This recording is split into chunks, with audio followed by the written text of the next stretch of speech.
Karibu kwa mara nyingine tena mtazamaji wa The World News katika kipindi hiki cha ulimwengu wa siasa.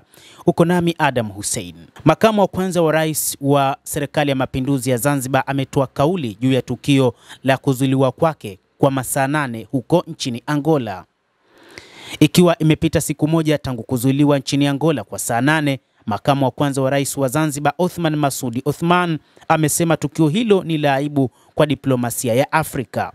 Makamu huyo wa kwanza wa rais wa Zanzibar, Bwana Othman Masoud, amesema kitendo cha kuzuiliwa kwa saa 8 na mamlaka za Angola ni cha aibu kidiplomasia. Hata hivyo, ameeleza msimamo wake kuwa licha ya kukerwa na tukio hilo, hana kinyongo na wananchi wa Angola.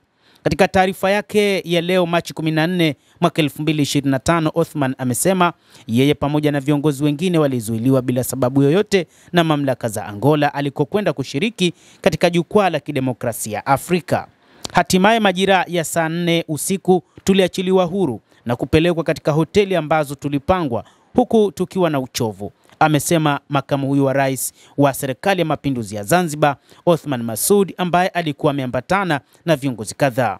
Wakati anazuiliwa siku ya jana Jumatano Machi 13, Othman amesema alikuwa ameambatana na balozi wa Tanzania nchini Zambia Luteni Jenerali Mathew Edward Mkingule, ambaye pia anaiwakilisha Tanzania nchini Angola. Wengine waliokuwa kwenye msafara wake ni kiongozi wa ACT Wazalendo Dorothy Semu, waziri kivuli wa mambo ya nje na ushirikiano wa kimataifa Dr. Nasr Omar na maofisa wengine wa chama hicho.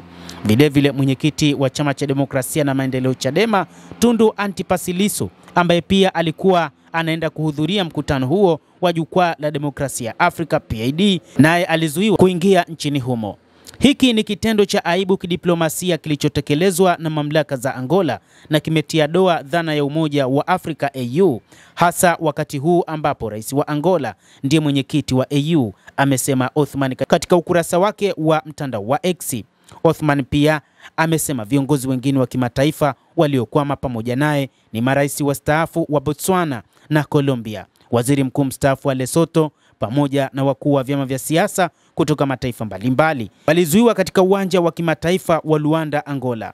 Ameeleza kuwa licha ya kusikitishwa na tukio hilo, hana kinyongo na wananchi hao wa nchi ya Angola, kibainisha kuwa Tanzania na Angola zimekuwa na uhusiano wa kihistoria kwa muda mrefu, na kutokana na tukio hilo amesema ametafakari na kuamua asishiriki mkutano huo wa jukwaa la demokrasia Afrika ambao alikuwa amealikwa, na badala yake anarejea nchini Tanzania kwa ajili ya kufanya tafakuri kuhusu tukio hilo. Naamini na nahitaji muda wa kufanya tathmini ya kina kuhusu shambulio hili dhidi ya diplomasia na demokrasia barani Afrika, anasema makamu wa kwanza wa rais wa serikali ya mapinduzi ya Zanzibar Othman Masoud Othman. Endelea kuwa nasi, lakini usisahau kulike, kucomment na kusubscribe channel yetu hii.